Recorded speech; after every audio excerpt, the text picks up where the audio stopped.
16장 선행에 따르는 보상, 공로에 대해서 이제 마지막 살펴보고자 합니다.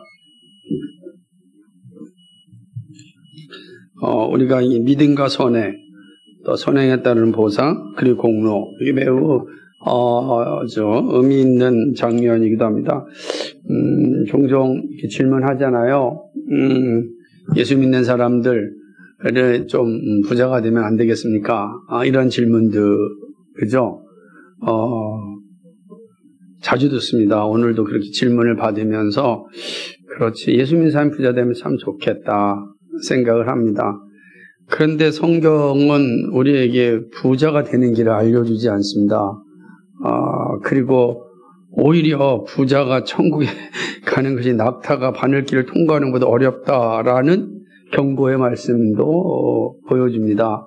그 거지 나사로를 박해하였던 부자가 지옥불에 떨어져 있는 모습들도 이제 보여줍니다. 그리고 열심을 다해 부를 쌓았던 어리석은 부자를 향하여 예수님께서 오늘 밤에 네 생명을 내가 가져가면 이 모든 것이 무슨 의미가 있겠느냐라고 또 책망을 하십니다. 그러니까 참 부자에 대해서 책망하는 모습들이 많이 있습니다. 반면에 이제 그 가운데 아주 훌륭한 부자였던 아리마대 요셉과 같은 사람들의 기록도 있습니다. 그러나 반면에 또 예수님을 따르고자 했던 부자 청녀, 결국 예수님을 떠나고 많은 사건들도 겸하여 보여주고 있습니다. 그러니까 이 양으로 본다면 부자에 대한 책망이 더 많고 부자에 대한 칭찬은 그렇게 많이 보이지 않는 것처럼 보입니다. 그래서 참 이 모습을 성경을 대면해 보면 참 어렵게 느껴질 수 있습니다. 그러나 또 넓게 보게 되면 너희 가운데 있는 고아나 과부와 가난한 사람들 도와주라 라고 이야기합니다. 그 보면 가난한 사람은 도와줄 수가 없어요. 가난한 사람이 가난한 사람을 도와줄 수는 없는 거 아니겠어요? 그러니까 가난한 사람을 도와주려면 그 사람이 삶의 넉넉함이 필요한데 분명히 성경에는 가난하고 힘들 고아와 과부들을 도와주라 라고 하는 말씀을 보니까 분명히 또 재정적인 부유함에 대하여 부정적이지 않다라는 것도 이제 보게 됩니다. 그럼 어떻게 이거를 이해해야 될까라는 생각을 자연스럽게 하게 되겠죠.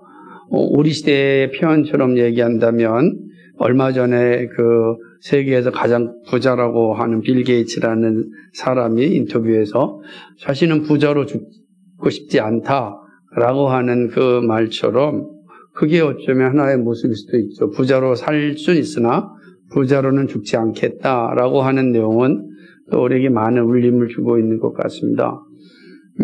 그러나 분명한 한 가지는 성경은 우리에게 부자 되는 길을 알려주지 않는다. 교회라고 하는 게 예수 믿으면 복 받습니다 할 때 그 복은 충만한 복을 의미하는 것이지 단지 물질적인 복, 성공적인 복을 의미하는 건 아니다.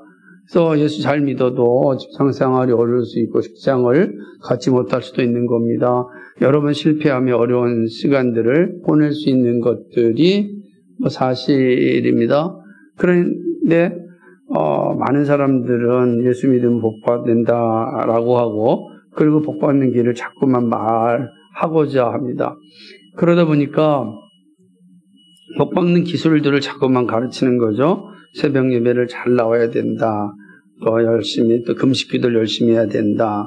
어떤 조건을 달아가지고 그 조건에 충족하면 하나님께서 복을 주신다. 이렇게 이야기를 합니다. 이게 성경이 가르치는 내용인가라고 돌이켜보면 또 그러지 않습니다. 더군다나 새벽 기도라고 하는 건 사실 성경에서 말하고 있지 않습니다. 서구교회도 말하지 않고 그냥 우리 한국 교회가 가지고 있는 그냥 장점일 뿐이죠. 하면 좋죠. 그러나 안 한다고 해서 이상한 건 아닌 겁니다. 그러니까 이런 것들 생각해 본다고 한다면, 오늘 성경의 가르침에 분명하게 서 있는 게 필요하다. 현혹되어서는 안 된다. 그런데 안타깝게도 많은 사람들이 이런 왜곡된 기독교에 현혹당하고 있고 또 왜곡된 복음을 전하면서 사람을 현혹하고 있습니다. 대부분의 이단 사이비들은 다 이러한 자리에 서 있는 걸 보게 됩니다.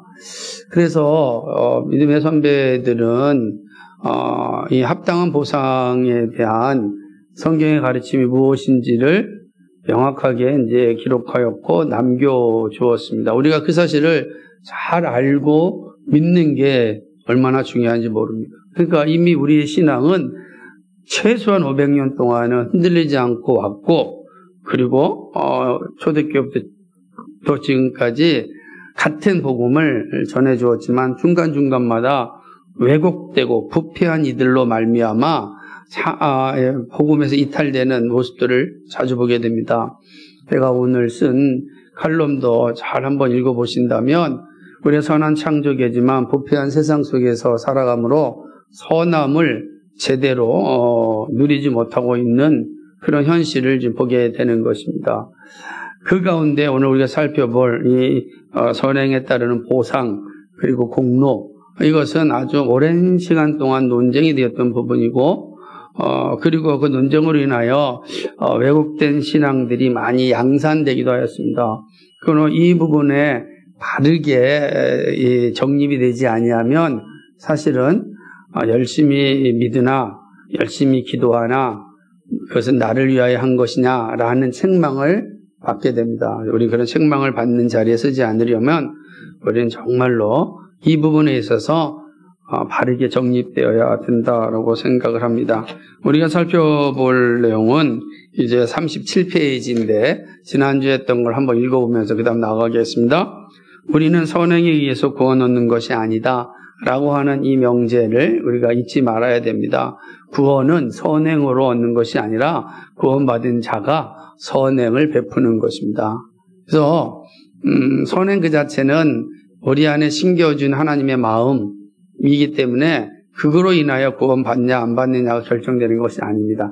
다만 선행이라고 하는 것은 구원받은 자들에게 나타나는 열매이기 때문에 우리는 그 열매를 볼 때 그 사람의 구원에 대하여서 기뻐하고 감사할 수는 있으나 선행이 구원의 조건이 아니다. 이렇게 되니까 아까도 말씀드렸듯이 금식기도 하면 하나님께서 축복하신다. 새벽기도 하면 하나님께서 축복하신다라고 하는 조건들이 자꾸만 생기게 되는 겁니다. 그러나 선행은 조건이 아니죠. 이 사실을 잘 기억하는 게 잘 필요합니다. 오직 우리의 구원은 하나님의 은혜로 말미암아 믿음으로 얻은 것이다. 이 명제, 이 가르침을 결코 잊어서는 안 된다라고 하는 것이죠. 그러나 반면에 선행이 우리의 구원에 어떤 영향을 미치지 않지만, 그러나 이 선행은 하나님이 기뻐하시는 것이다. 하나님이 즐거워하시는 것이 선행이다. 그래서 오늘 마태복음 5장 12절에 있는 말씀처럼 하나님 기뻐하신 우리의 착한 일을 보고 하나님 기뻐하신다라고 하는 것이죠. 그래서 다시 한번 읽어본다면, 이제 우리가 믿음으로 행하는 행위는 하나님을 기쁘시게 하며 하나님에 의하여 인정을 받는다. 그리스도에 대한 신앙으로 말미암아 성령을 통하여 하나님의 은혜로 선행을 하는 사람들은 하나님을 기쁘게 한다. 아멘. 그렇습니다. 그러니까 믿음으로 하는 행위는 하나님을 기쁘시게 하고 하나님 인정받죠. 그러니까 여기서 핵심은 행위에 있는 것이 아니라 믿음으로 하는 행위다는 거죠. 믿음이 없는 행위는 사실 하나님 기쁘시게 하는 게 아니죠. 그럼 믿음으로 하지 않는 선행은 어떤 걸 얘기합니까? 사람들이 할 수 있잖아요. 자기 욕망을 위해서 하는 거죠. 믿음으로 하는 행위는 그 행위로 인하여 혹은 해가 돌아온다 할지라도 포기하지 않고 하는 겁니다. 어떠한 이득이 주어지지 않는다 할지라도 여전히 하는 겁니다. 그게 믿음으로 하는 행위. 왜? 그건 하나 명령이니까 하는 거예요. 그러나 믿음으로 하지 않는 행위는 내가 선을 행하였으니 그만한 대가를 받아야 되지 않느냐라는 성격이죠. 선행을 했는데 오히려 나한테 해가 온다면 내가 그럴 바에 뭐하러 하느냐?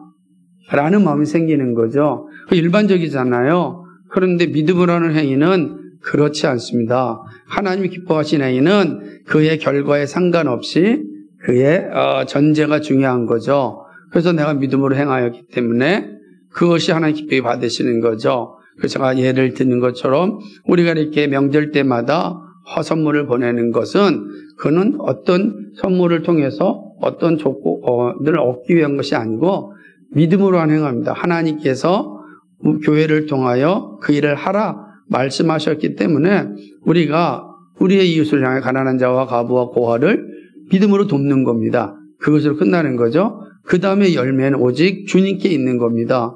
그러니까 이거를 생각하면 안 되고 앞에만 생각해야 돼요. 믿음으로 행하는 것. 그러니까 쉽지 않죠. 어려운 거예요. 왜 우리의 이 타락한 본성은 반드시 그것에 대한 대가를 기대하거든요. 여러분 우리가 교회가 열심히 봉사했는데 주변에서 계속 욕만 듣는다면 하고 싶겠습니까? 그거 어렵잖아요. 그럼에도 불구하고 해야 하는 거예요. 왜? 그게 바로 하나님의 명령이기 때문에. 그래서 이게 믿음으로 하는 선행이라는 게 결코 쉽지 않아요. 믿음이 있어야 하는 거예요. 믿음이 없으면 불가능한 거죠. 동일한 겁니다. 여러분이 헌상을 왜 합니까? 헌상을 열심히 했는데 나의 삶에 어떠한 변화도 없어요. 그죠? 열심히 11조도 하고 감사헌금도 했는데 내 삶의 형편이 나아지지도 않습니다. 그럼 하고 싶습니까?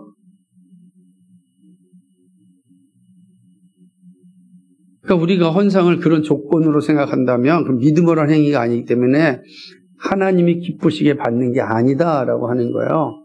그러니까 우리는 믿음으로 하는 겁니다. 하나님 모든 것이 주께로부터 왔음을 알기에 그 믿음의 고백을 하나님께 정하신 방법대로 행하는 거예요. 모든 것이 주께로 왔음을 아는 그 믿음의 고백을 우리가 헌상을 통해서 하는 거예요. 그게 가장 기초적인 게 11조다라고 하는 것이죠. 그러니까 그걸 통해서 저는 그것이 나에게 어떠한 결과를 초래하느냐 이 관계 없어요. 믿음으로 하는 거예요. 믿음으로. 그러니까 이게 되지 않으면 더 이상 교회는 건강한 교회로 세워질 수가 없는 거죠. 안 그러겠습니까? 그 목사들이 자꾸만 왜곡된 복음을 전하지 않겠어요? 그러니까 여러분이 잘못되면 여러분 11조 안에서 그렇게 된 거예요. 이렇게 말하고 잘 되면 역시 새벽예배 재단을 잘 쌓아서 그런 거예요. 이렇게 얘기하게 되는 거죠. 근데 놀랍게도 이런 것에 현혹당한다고요. 그렇구나. 그러지 않아요. 그 모든 건 다 믿음의 행위일 뿐이에요. 믿음의 행위가 아닌 것들은 하나님 기뻐하지 않는다. 기도든 헌상이든 그 모든 것이든 믿음의 행위로 해야 돼요. 믿음. 그 믿음이 오면 결맞는 열매로서 내가 살아가는 겁니다. 그래서 여러분 항상 우리 자신을 살펴봐야 됩니다. 갈등이들 우리한테 있거든요. 내가 믿음으로 결정했어도 유혹이 오면 못해요. 흔들리거든요. 이거 좀 이런 생각들이 막 맴돌게 되면 무너지게 돼 있습니다. 그거는 믿음의 행위가 아니다라는 거죠. 오직 믿음의 선행만 하나님 기뻐하신다라고 하는 것이죠. 근데 이 모든 것들은 성령께서 우리 안에서 일하시기 때문에 가능합니다. 그래서 성령이 일하신다라는 게 그 외적인 선행으로 나타나요.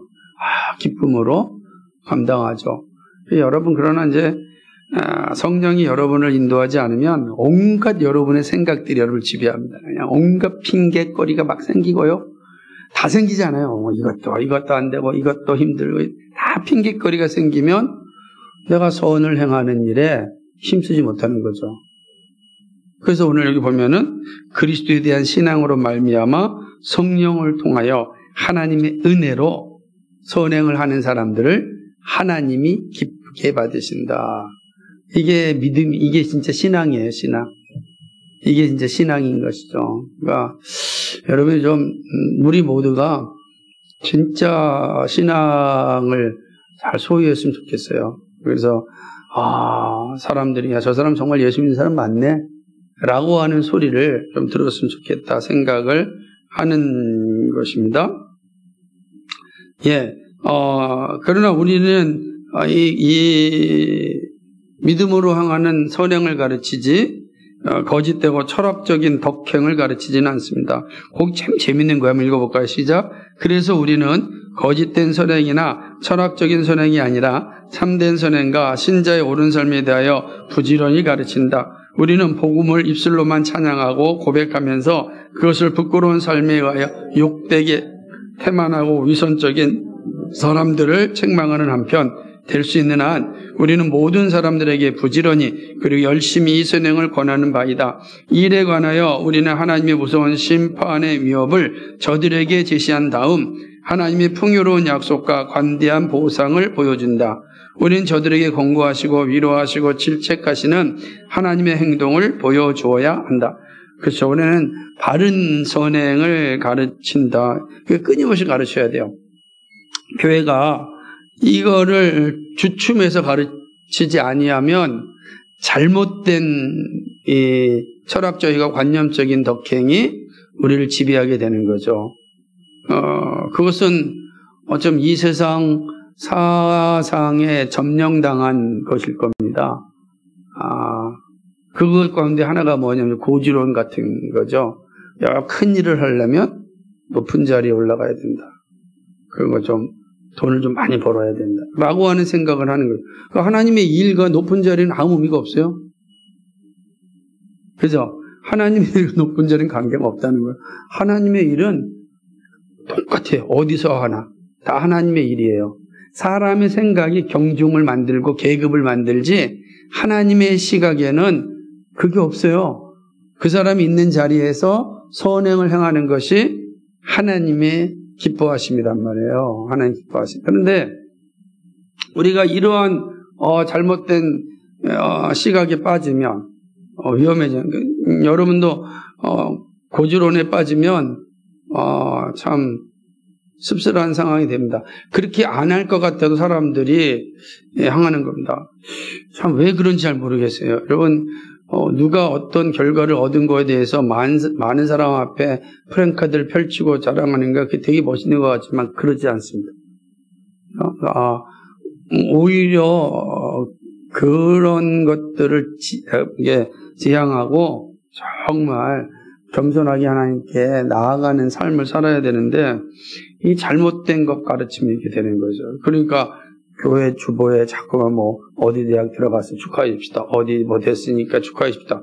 그러면 그렇게 되지 않은 사람들은 그럼 하나님께 징계받은 사람입니까?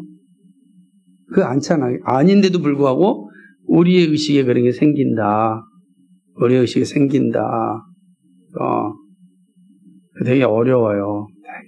그러니까 우리 교회는 그런 의식이 서로 공유하니까 안 하는 거지. 참 바른 복음을 가지고 교회를 세워나간다는 게 작은 것에서부터 되게 힘든 거죠. 뭐 하나 잘 됐는데 자랑하고 싶은데 목사님이 이 주보에 싫지도 않아요. 그럼 시험 들어요. 참 우린 그걸 웃기는 짬뽕이라고 그러잖아요. 그런데 그 일들이 얼마나 많은지 몰라요. 감사하면 그만이죠. 감사하면 되잖아요. 지금 하나님 감사합니다. 근데 왜 우리는 그러한 감사는 잘 못할까? 그리고 영광만 받고 싶어 할까? 잘못된 가르침 때문에 그렇다. 선행에 대한 바른 가르침을 행하지 않으니까 이런 결과들이 나타난 것이다. 라고 이제 보는 것이죠. 하나님은 그러나 되게 재밌습니다. 선행에 대해서 반드시 보상한다라고 하는 사실을 우리가 한번 생각해 봐야 됩니다. 같이 예레미야 31장 16절 읽어볼까요? 나 여호와가 이같이 말하노라. 내 소리를 금하여 울지 말. 내 눈을 금하여 눈물 흘리지 말라. 내 일에 갚음을 받을 것인즉 그들이 그 대적의 땅에서 돌아오리라. 여호와의 말이니라고 예언자가 말한 바에 의한즉 하나님은 선행을 행한 사람에게 후히 보응하신다. 그렇죠. 하나님께서 말하기를 여기 보면은 울지 말고 눈물을 흘리지 말고 그죠? 하나님께 반드시 일한 것에 대하여 갚음을 줄 것이다. 예레미야 선지자에 준 것은 이스라엘 백성들이 다시 회복할 것이다 라고 하는 회복의 은혜를 보여주지만 그 회복의 과정 가운데 갚음이라고 하는 보상이라고 하는 그런 가르침을 분명히 주고 있다라고 하는 거죠. 그래서 오늘 보니까 기뻐하고 즐거워하라. 하늘에서 너희의 상이 큼이라. 하늘에 우리 상이 있다라고 이야기하는 거, 보상이 있다. 이게 되게 이제 이 상급론에 있어서 되게 아주 논쟁이 되는 부분이기도 합니다. 또한 마태복음 10장 40절에 또 누구든지 제자의 이름으로 이 소자 중 하나에게 냉수 한 그릇이라도 주는 자는 내가 진실로 너에게 이르노니 그 사람이 결단코 상을 잃지 아니하리라 하시니라. 그러니까 마찬가지가 작은 자 하나에게 행하는 것에 대하여 하나님께서 기억하신다. 이게 되게 아주 이제 논쟁이 되지만 그러나 분명한 것은 작은 자에게 선행을 베푼 것에 대하여 하나님이 기억하시고 상을 주신다라는 약속이 있다는 것이죠. 그렇구나, 감사하네 라고 하는 겁니다. 그런데 이 상에 대한 보상, 이 선행에 대한 보상은 분명히 있지만 이거는 또 우리의 공로와는 관계가 없는 거예요. 이 공로가 되면 안 되는 거지. 요게 아주 미묘한 관계가 있지만 그 선배들이 이 부분을 잘 이렇게 정리해 놨는데 그 다음 단락 읽어볼까요? 이해가 될 겁니다. 시작. 그러나 우리는 주님이 베풀어 주시는 이 상을 받는 사람의 공로에 돌리지 않고 그것을 약속하시고 베풀어 주신 하나님의 선하심과 간대하심과 진실하심에 돌린다. 아멘. 그러니까 이게 보면은 이 상을 받는 사람의 공로, 너가 선을 베풀었으니까, 네가 선을 행하였으니까 상을 받았지. 그럼 역시 선을 행한 너희들이 훌륭해 라고 하는 것이 아니라 사실은 믿음이 없이는 선행을 할 수 없는데 믿음을 주셔서 선행을 하게 하신 하나님께 영광을 돌려야 된다. 감사합니다. 제가 선을 행할 수 있도록 나를 살려주시고 인도하여 주시고 믿음을 주셔서 감사합니다. 여러분 생각해 보세요. 여기 어떻게 되냐면 사실은 신앙인들이 가장 이제 신앙의 수준에 올라가는 게 뭐냐면 11조를 하냐 안 하냐가 가장 첫 번째 눈에 보이는 그런 기준이기도 합니다. 근데 그 11조라는 게 이게 쉽지 않잖아요. 내가 정말 이게 여러분의 그 월급이 작을 때는 큰 느낌이 오지 않지만 점점점 커지면 부담감이 팍팍 와요. 여러분이 만약에 이제 월급이 1억씩, 2억씩 받는다. 10억씩 받는다. 월 10억씩 받아요. 꿈 같은 이야기죠. 그런데 10억씩 받으면 11조가 1억이잖아요. 기쁨으로 1억 낼 것 같아요?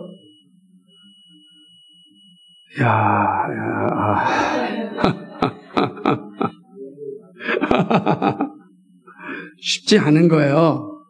그죠? 근데 놀랍게도 낸다고요. 누가 내죠? 성령의 은혜로 믿음을 소유한 사람은 내요. 근데 인간의 관점으로는 못 내요. 인간의 관점이. 그래서 예수님이 하신 말씀이에요. 작은 소자에게 한 것이 바로 나에게 한 것이라는 거예요. 그러니까 작은 소자에게 한 사람만이 큰 일을 갚았을 때 동일하게 하는 거예요. 그 작은 것을 행하지 않는 사람이 무슨 택도 없는 일입니다. 안 그러겠어요? 1,000원에 100원 11조를 못한 사람이 10억에 이런 불가능한 거죠. 불가능해요. 그 얘기를 하는 거가. 그런데 그거를 한 것은 내 의지도 아니고 사실은 내 능력도 아니라 놀랍게도 뭐예요? 성령이 나에게 믿음을 주셔서 할 수 있게 하십니다. 그러므로 그로 인하여 나한테 상이 주어졌을 때 누구께 감사하는 거예요? 내가 아니에요. 나의 공로가 아니고 하나님의 은혜입니다. 라고 하나님께 돌린다는 거예요. 그게 믿음인 거예요. 그게 선행. 어떤 상을 받을지 모르지만 선행이 나의 공로로 받는 게 아니라 하나님의 은혜로 나에게 주어지는 거예요. 그래서 하나님 이 상을 주심에 감사합니다. 상을 주심에 감사합니다. 라고 이야기하는 거죠. 그래서 가끔씩 무슨 연말에 연예인들이 이렇게 시상식 할 때 이 모든 것을 하나님께 영광을 돌립니다. 라고 할 때 진짜 진심으로 돌린다고 한다면 그런 게 있어요. 그럼 그 다음은 어떻게 돼요? 입술만 돌리는 게 아니라는 거예요. 그건 누구나 할 수 있어요. 입술만 돌리는 게 아니고 그가 받은 그죠? 그 모든 모습 속에서 이런 선행이 나타나야 되는 거예요. 근데 연말 시상식에서는 하나님께 영광을 돌린다 했는데 보니까 무슨 뭐 이혼도 해요. 무슨 온갖 하고 다 하고 있잖아요. 그럼 이거는 정말 사악한 거짓이 되는 거죠. 그 선행이 아니었구나. 믿음으로 한 게 아니었구나. 공로구나. 이게 알 수 있어요. 공로다. 아닌 것입니다. 그래서 이렇게 얘기합니다. 주님은 같이 있습니다. 시작. 주님은 그 누구에게도 아무것도 빚진 바 없으나 자기를 예배하는 신자들에게 이 보상을 주시겠다고 약속하신 하나님께서는 성도들이 하나님의 하나님을 영광스럽게 하게 하시기 위하여 이루어온 보상을 주시는 것이다. 그렇죠. 여기 하나님께 그렇죠? 하나님을 영광스럽게 하시기 위하여 보상을 주시는 거예요. 그러니까 보상의 목적도 어디 있어요? 결국 하나님을 또 영화롭게 하는 거예요. 그러니까 상을 받았어요? 하나님께 영광 돌리는 게 맞죠? 근데 그건 뭐죠? 그 다음에 그의 삶 속에서 실제적으로 보상에 합당한 삶의 모습도 계속해서 나타나야 되는 겁니다. 그게 이제 선행에 주시는 상이다. 그러니까 이런 상을 좀 많이 받았으면 좋겠어요. 여러분도 이런 상을 많이 받아서 야 정말 내가 한 것이 아니라 믿음을 주셔서 제가 할 수 있게 하였습니다. 저에게는 어떤 공로도 없고 믿음을 주셔서 제가 이렇게 섬겼습니다. 라고 하는 거죠. 그래서 거기에서 우리가 늘 믿음이 충만해. 주님을 향한 믿음이 충만해야 다 할 수가 있어요. 다 할 수가 있어요. 그러지 않으면 안 되는 것입니다. 그 모습들이 다 있다라고 하는 것입니다. 예, 그뿐만 아니라 같이 있습니다. 시작. 그뿐만 아니라 성도들의 행위로 하나님 보시기에 합당치 않은 것이 많이 있으며 불완전한 것이 많이 있다. 그러나 하나님께서는 저들을 은총으로 용납하시고 그리스도를 위하여 선행을 행하는 사람들을 용납하시기 때문에 저들에게 약속된 보상을 주시는 것이다. 하나님의 은총이 없으면 우리의 의는 더러운 옷에 불과. 이게 이제 핵심인 거죠. 그렇죠? 하나님의 은총이 없으면 우리의 의는 더러운 옷에 불과한 거야. 우리가 아무리 봉사를 하고 선행을 하고 헌상을 하고 여러분이 살았다 할지라도 하나님의 은총이 없다면 더러운 옷에 불과한 거예요. 그러니까 그렇게 감사한 거죠. 그래서 그러나 이게 찬란히 빛나는 옷이라면 하나님의 은혜. 그래서 은혜를 잊지 않는 거죠. 그래서 그 은혜라는 찬양이 모든 것이 하나님의 은혜라고 하는 건 단순히 입술의 노래가 아니라 삶의 고백이 일상의 고백이 되어야 된다라고 하는 겁니다. 그 고백, 우리가 이 고백을 잊지 맙시다. 하나님의 은혜에 의하여 선을 행하였습니다. 그러므로 제가 상을 받는 건 하나님께 감사할 뿐입니다. 저의 공로는 없고 하나님께 감사합니다. 하는 감사는. 그러면 또 뭐가 나오겠어요? 감사의 열매가 있어야 되겠죠. 감사의 열매를 여러분이 살아가면서 나누는 거예요. 가족들에게, 이웃들에게, 믿음의 가족들에게 나누는 겁니다. 그게 됐다라고 하는 거죠. 그래서 누가복음 17장 10절에서 예수님이 이렇게 말씀하셨습니다. 같이 읽겠습니다. 시작. 이와 같이 너희도 명령받은 것을 다 행한 후에 이르기를 우리는 무익한 종이라 우리의 하여야 할 일을 한 것뿐이라 할지니라고 말씀하셨습니다. 그렇죠. 무익한 종입니다. 주님이 우리에게 주신 것 당연히 우리가 해야 할 일을 한 것뿐이죠. 사실은 상 안 받아도 문제가 없는 거예요. 그죠? 상이 없어도 아무 상관 없잖아요. 우리가 할 일이에요. 이해가 되세요? 우리가 아무것도 상 없어도 돼요. 우리 할 일이에요. 그 하나님이 상을 주셨어요. 그럼 누구한테 감사해야 돼요? 상 주신 주님께 감사할 뿐이지. 이 신앙을 우리가 잘 갖고 있는 게 중요하죠. 그러니까 여러분이 가서 열심히 사는 거예요. 조건으로 사는 게 아니에요. 여러분 어떤 조건으로 신앙생활하면 안 되고 조건으로 사는 게 아니고 감사함으로 사는 거예요. 내가 할 일 한 거죠. 감사합니다. 라고 하는. 그럼 좀 인내할 수가 있어요. 어떤 일도 인내하고 기다리고. 하나님이 분명히 일하시는데 지금 아직 때가 아닌 것 같다. 기다리는 거예요. 게으르지 않게 기다리는 거죠. 되게 중요한 겁니다. 자, 인간은 어떤 공로도 없다. 마지막 한번 보겠습니다. 그러니까 우리에게는 어떤 공로도 없다. 시작. 물론 하나님께서 우리의 선행을 보상하신 그러나 어거스틴과 더불어 우리는 하나님께서는 우리 속에 있는 하나님 자신의 선물을 칭찬하시는 것이지 우리의 공로를 칭찬하는 것이 아니라고 가르친다. 따라서 우리는 어떠한 보상을 받든지 그것을 은혜라고 말한다. 왜냐하면 우리가 행하는 선행은 우리 스스로에서 나온 것이 아니라 하나님으로 말미암아 나오는 것이기 때문이다. 아멘. 하나님 자신의 선물을 칭찬하는 것이지 우리의 공로를 칭찬하는 것이 아니에요. 이해가 되겠어요? 이거를 진짜 이거를 이해하는 게 이제 우리 믿음이 성장한 겁니다. 그러니까 여기 있는 것처럼 하나님 우리의 선행을 보상하시지. 근데 그것은 우리의 공로 때문에 보상하는 게 아니고 하나님 자신이 행하신 그 선물로 보상하시는 거예요. 그게 다는 거죠. 그래서 우리가 어떤 일 하든지 간에 은혜라고 말하는 게 여기에 있다. 여러분 정말 여러분의 삶을 은혜라고 생각합니까? 여러분 어때? 아직 취업 준비하고 계신 분들 지금의 살 과정이 하나님의 은혜라고 생각하고 있습니까? 네? 아멘. 그거 잊어버리면 우리 끝나는 거예요. 여러분 직장 생활 하시는 분들 하나님 은혜라고 생각하시죠? 이거 잊지 말아요. 다 하나님 은혜라고요.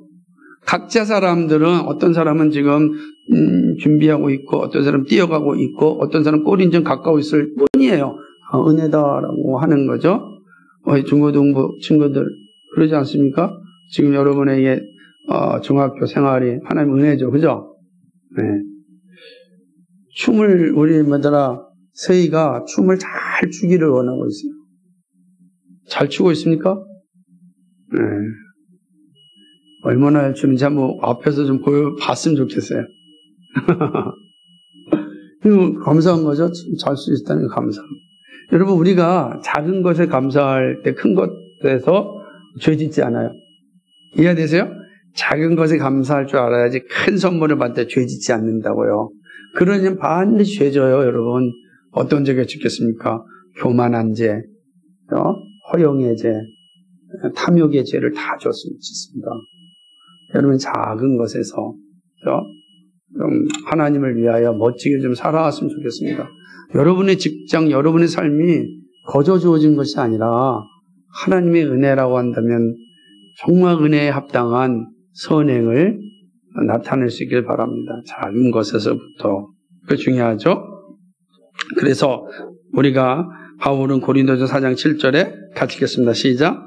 누가 너를 구별하여 내게 있는 것 중에 받지 아니한 것이 무엇? 네가 받았은즉 어찌하여 받지 아니한 것 같이 자랑을. 그죠? 내가 있는 것 중에 받지 않은 것이 없잖아요. 다 받았잖아요. 근데 마치 받지 않은 것처럼 하면 안 되잖아요. 그렇다는 뜻이죠. 또 축복받은 순교자 키프리아누스는 이렇게 이야기합니다. 시작. 우리는 우리 안에 있는 무엇에 영광을 돌리려는 것이 아니다. 우리 안에 우리 자신의 것은 아무것도 없기 때문이다. 그러므로 우리는 하나님의 은혜를 무가치하게 만드는 식으로 인간의 공로를 변호하는 사람들을 정죄한. 참 감상. 이게 3세기 교부라면 3세기 사실 교부. 근데 이게 5세기부터 교회가 타락하니까 다 공로신앙이 나오는 거예요. 그래서 5세기부터 교회가 공로신앙에 빠져가지고 1000년 동안 타락했어요. 그게 회복하려고 하는데 500년 동안 지금 종교개혁 정신이 많은데 지금 다 타락하고 또 타락하고 있잖아요. 어떤 일은 지금 한국교회는 마치 소돔과 고모라와 같다는 거예요. 그 소돔과 고모라와 같다는 건 뭐예요? 멸망한다는 거잖아요. 불심판받아 없어지면. 가슴이 너무 아픈 거예요. 왜냐하면 앞선 시기에 5세기 전만 해도 우리가 오늘 살펴봤던 어거스틴, 암브로시우스, 그 다음에 크리소스톰, 키프리아누스 이런 분들이 있었던 시대만 해도 이런 바른 정신이 있었다고요. 정확히 얘기하잖아요. 인간의 공로를 변호한 사람들 정죄한다. 그런데 5세기 이후부터는 다 인간의 공로가 구원의 조건으로 와요. 우리가 정신 바짝 차려야 된다. 우리가 다시 선배들이 정신 바짝 차리게 알려줬어요. 그리고 우리가 알고 있습니다. 아마 이제 농화서 공부하면서 더 분명하게 알게 되겠지만 우리의 신앙은 공로신앙이 아니다. 하나님 우리에게 상을 주시지만 우리의 공로 때문에 주는 것이 아니라 뭐죠? 하나님의 은혜라. 하나님의 선물일 뿐이에요. 그래서 그냥 감사하는 거예요. 자랑하는 게 아니라 감사합니다. 하나님께 받은 은혜는 감사하는 거예요. 여러분이 여러분 직장이 잘 되고 사업이 잘 되고 공부도 잘 되고 잘 될 때 우리가 해야 될 고백이 뭐죠? 감사라는 거예요. 감사합니다. 감사. 역시 내가 아니라는 거예요. 그게 반드시 하나님은 선행의 보상을 주십니다. 그 보상을 받으시기 바랍니다. 그런 거 감사하시기 바랍니다. 오늘 여기까지입니다.